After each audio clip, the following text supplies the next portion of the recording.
Hello, I'm Cris Hardaway. Welcome to this edition of The Best Times, a series that looks at life after 50. Looking for a job is never easy, but looking for work when you're over 50 can be a frustrating task. Will your age be an issue in getting hired? Will you be viewed as too experienced for the available jobs? Or perhaps you'll be seen as not tech savvy enough, or simply unlikely to get along with younger workers. A recent retirement finances survey found that 30% of respondents age 55 and over have no retirement savings. They're relying on working as long as they can. Tonight on The Best Times, we examine practical ways to keep you working for a living.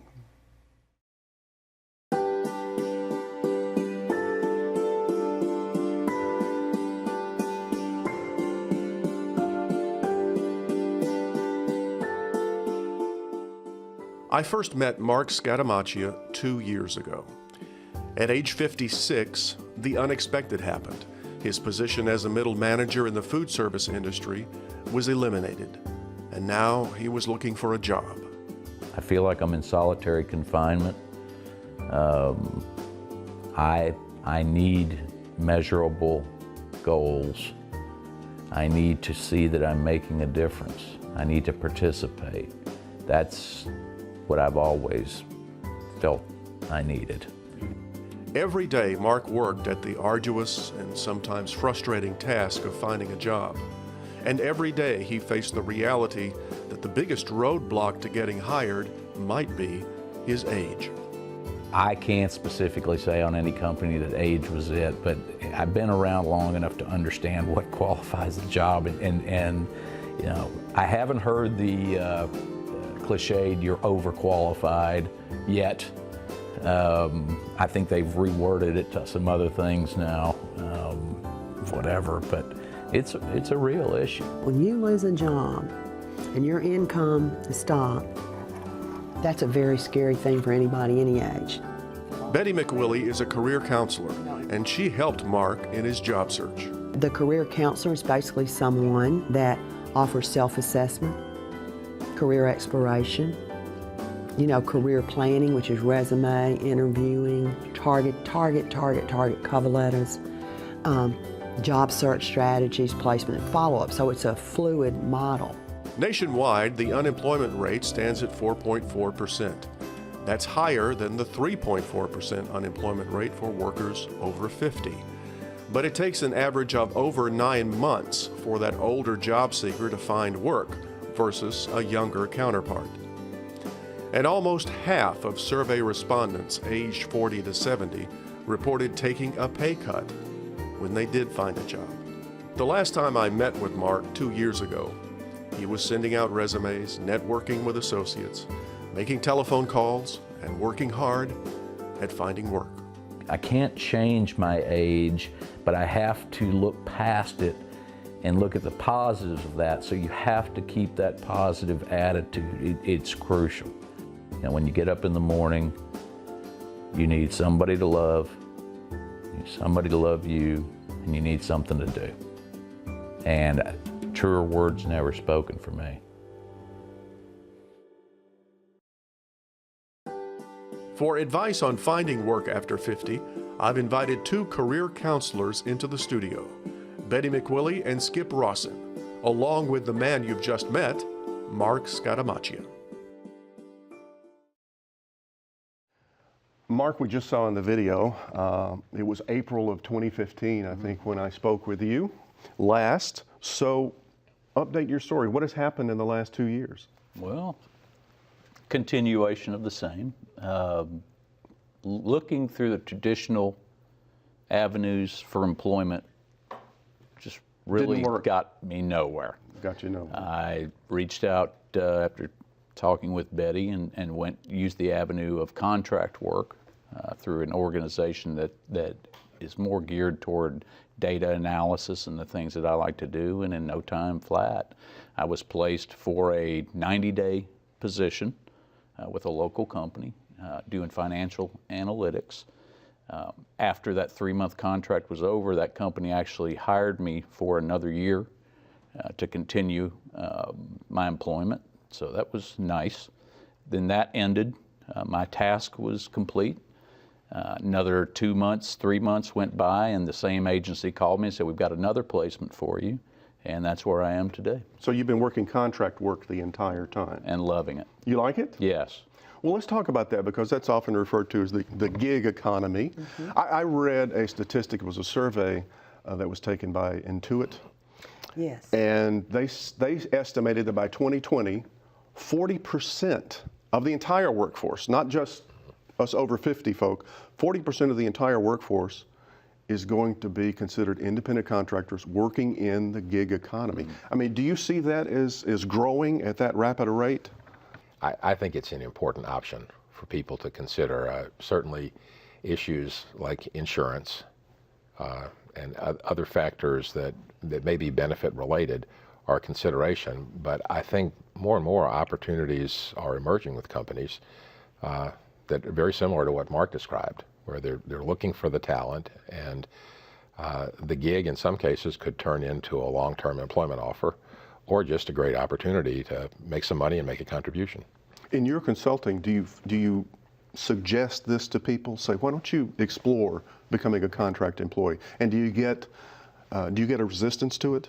You know, it depends on where they are in their 50-plus, process. Some people are really still looking to bridge the gap to Social Security or benefits or things of that nature.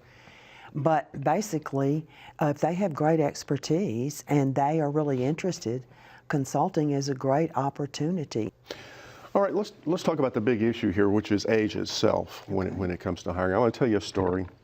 A little over 10 years ago, I was in the job market looking for a full-time job. And I had an interview with a large company here in town. I felt the interview went well. They looked at my video work. I think they were impressed. And then they toured me around the department to meet the people there. And every one of the workers there I met was probably 20 to 30 years younger than me. And then I met the head of the department, and he was younger than me, only by about maybe 3 years, but still I wasn't applying for his job now, was I? So when I left there, even though I felt like the interview went well and they were impressed, I knew I wasn't going to get the job. I felt it. I knew that they felt that I was probably too old, it wouldn't fit in, and that I was overqualified. I mean, you've probably got stories like that, right? Yes, and every circumstance is different. But for me, in a data technical environment, of course they think I don't know anything. I am way too old to understand new technology. Well, I happen to be a nerdy kind of guy who loves technology and loves data and keeps up with it. So going in, I have to overcome that, and it is very difficult. Not only overcoming a lack of knowledge, but to somebody else's point, how long is he going to stay? Mm-hmm. Is the investment worth it? All the stereotypes. Yes. Yeah, we'll talk about those in a second. Yes. We'll get to those stereotypes. But I want to let's talk about the nuts and bolts of dealing with age. How do you present your age in a resume? I mean, should you be really upfront with it, or should you try to hide it? How do you portray your age in your resume? Well, I think your age is representative of a lot of excellent skills and accomplishments. And I think the thing to do is to look at those job descriptions and then you say, here's all my experience, but I want to feature to this person and in my interview and in my resume what I'm qualified to do and what evidence and quantitative, accomplishments I can show this person that match what I'm looking for. If, on the other hand, I've had some real leadership, outstanding accomplishments, I would not mention those or de-emphasize those. That's not the position I'm seeking now. And I've seen people, come out and they've been managers and they don't want to be a manager again. They want to be back on the front line. And when they emphasize it like that, then they can also, really show and appreciate what they've done that can prove to these people that they can help them with their company. It sounds to me like you're saying tailor your resume for every job you're applying for. That's exactly right. Yes. You should do that? Yes. And what about the cover letter? What role does that play? I think we're all hearing jargon today about an ageless resume, And I think that really makes sense because employers are legally bound to not consider age. And it's really more helpful than deceitful in any way to just, first of all, emphasize only the most 15 years, the most recent 15 years of experience or so. Just don't include the dates for attending university or other training. If you get further along in the employment process, reference checks and education checks will make all of that available. But you're actually wanting to engage the employer in a discussion about your suitability for that particular job. So I'd emphasize the most recent experience, minimize in the customization process that Betty was talking about, the length of time and the way the amount of space that you spend talking about the jobs further back in your career, and just eliminate all of these superfluous dates. So don't hide your age in that resume, but don't put it up front for the employer to see. I think that's right. Yeah.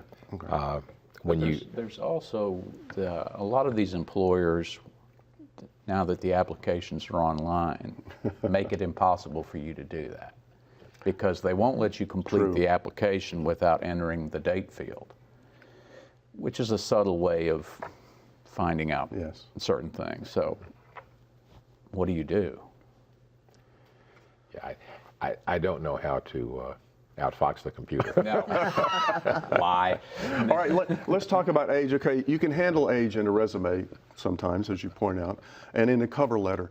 But if you get an interview, well, you know, the game is up. I mean, how do you handle your age when you're in an interview? I think that you have to go in and have a lot of positive energy and enthusiasm. I think you have to get over the mantra that age is a barrier. I mean, we know it's a challenge, but you can't buy into that and feel the victim.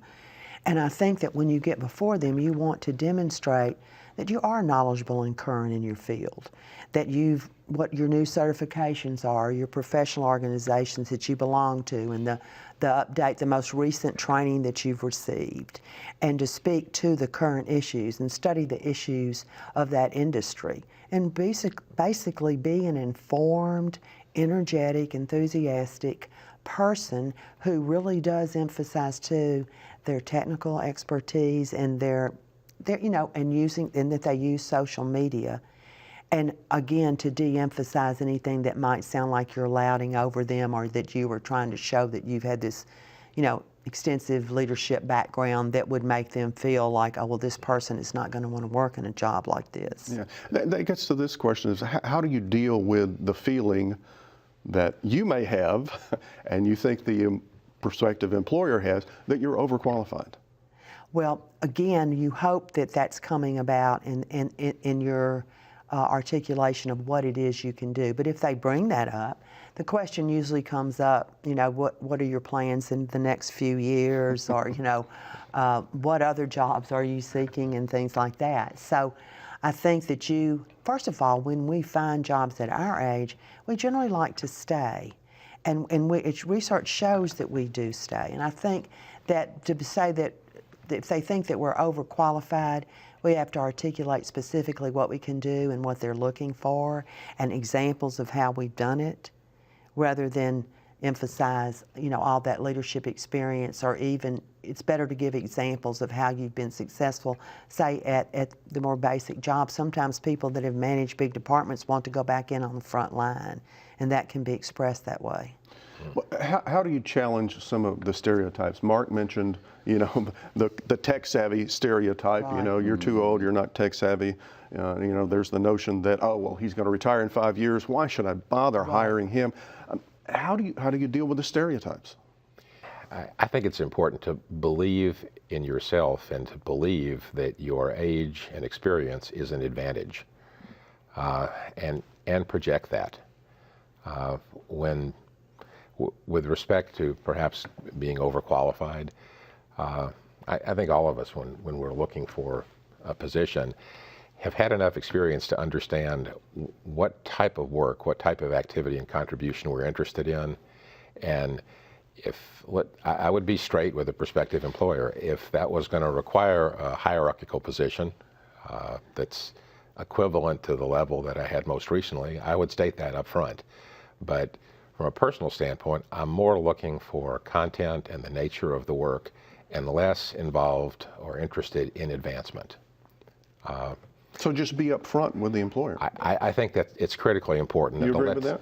Well, I had a similar situation happen at the job I'm currently at. They're transitioning into a new software system, a customer relationship management system. And they want to put together a team when the initial transition is over to maintain the system for a while to train their people. And so I talked to the vice president of technology, and he says, yeah, we look for a team, but he was pretty straight with me. He said, Mark, I'm just not sure if this is something you'd be interested in. We're looking for somebody younger to build a career. And my answer to him was, what's going to happen to that younger person who learns this and gets this skill is he's going to build his resume and he's going to take it to another job that pays more. I'm looking for the next several years for a company to stay with. And I enjoy what I'm doing, and I know this company now. I said, so which is better for you? And it turned out that they offered an opportunity. Did you tell him to say that? Did you consult him on that one? Off that up. No, that's very good. That's an excellent thing to say. Beautifully put. Well, it's as you said, you have to own it. Mm-hmm. We cannot change who we are. So look at it. Don't be ashamed of it. Be proud of it. I am. Mm-hmm. But you have to explain why you're proud of it, to your point. Yes. The applications on LinkedIn give you all the answers and everything you need to say. All you do is read the job description, mimic it right back. You may have to learn some new verbiage, some new acronyms to throw out there to show that you're current, but it works very well. From your standpoint, what did a career counselor do for you? Gave me clarity, gave me confidence, helped me understand that I'm not the only one there, that Betty was very good about helping me understand that she deals with this all the time. And prior to going into Betty, I did not feel that. I felt alone. I felt a little bit lost into some of the things you talked about, whether it's the embarrassment or anything else. Betty kind of gave me the tools to regain that confidence and get back out there and know what I was looking for. Let's talk about the application process itself, because it's changed tremendously over the years. If you haven't been in the job market for 10 or 20 years, everything's online, right? Yes. Everything, as we've discussed. So it becomes a faceless process. How do you deal with the fact that you don't have anybody to talk to? You're one of thousands upon thousands of resumes that get sent in through the ether to some company and some faceless person in that company. How do you deal with that? I don't know how to deal with that if you're part of the faceless mass who's applying. But I think it underscores the real value and the importance of networking in the organization. If you envision an application process with the intake of hundreds of resumes, and you're trying to get your resume from that pile of hundreds to a stack of 1 or 2 dozen, there's nothing that's more helpful, including the content of the resume, than having a post-it from a credible, reliable person in the organization directing the reviewer to give you consideration. And how do you get to that person? It's all through networking? I think so. I think it's, as I began my own consulting business, I found that anything that I sent out in terms of a mass marketing tool looked exactly like the materials that Betty and everyone else were sending out, except to the people that had experience working with me. And when I talked with them and asked them, they began to envision places where I could be of help to them. Now, what role does social media play? Facebook, LinkedIn, all the various forms of social media. What part should that play in your job search? What did it play for you? A large part for me.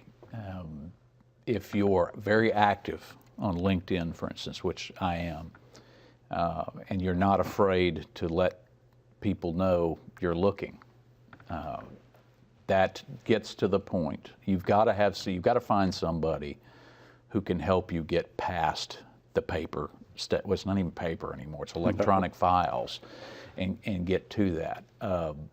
I have yet to get an interview in my short time of being unemployed as an older person that just the process of filing online, it's never taken me anywhere without the additional help of using that media to find the opportunity, but then contacting somebody, if you know them, to help you get, as you said, to that point.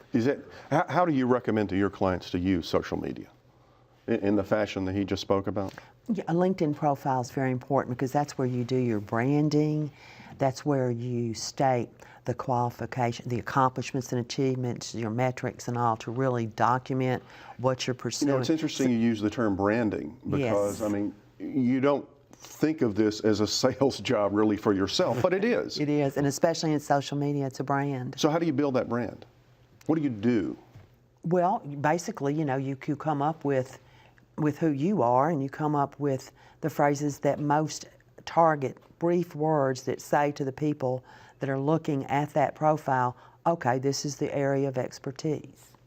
What do you think, Skip? Well, LinkedIn has a number of resources to help you make your profile effective, but I certainly agree. I think social media is indispensable today. And building your brand, again, there are some internal LinkedIn resources and some other online resources who can provide coaching and guidance.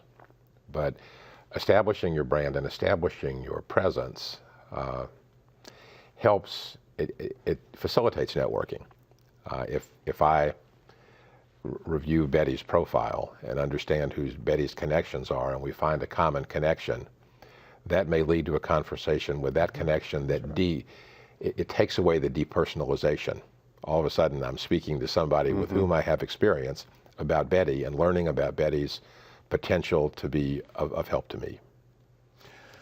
We've given a lot of advice, I think, to people, but I want to close out with a final bit of advice. So what's your last word of advice, Betty? My last word of advice is to really find what you want to do and that you love to do, like Mark did. And I think once you do that, you will find your way. And I recommend looking at job descriptions and the ONET, where it shows and outlines everything you need to know about that career, and to really and truly then target and design your resume, your interviewing, your job search, your networking, your professional organizations, your continuing education, all around what you love and what your passion is.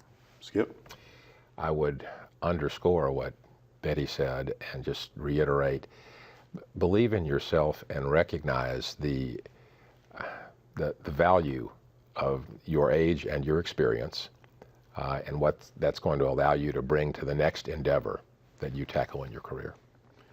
And Mark, you're out there in the real world. What's your advice?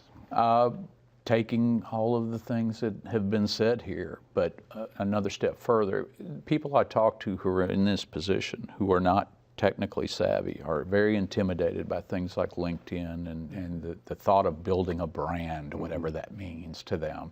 And I would just tell them, don't be afraid to dip your toe in the water. Just get on the site and start. You're not going to hurt anything. And once you get started, to the point, there are so many resources there that can help you. You don't have to understand technology to restart your career. Well, thank you all. Mark, I wish you good luck in the future.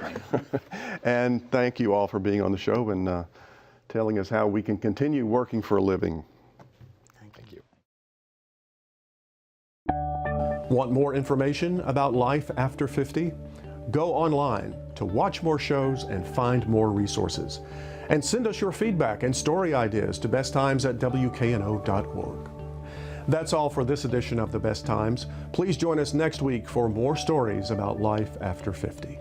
Until then, I'm Cris Hardaway. Thanks for watching. Good night.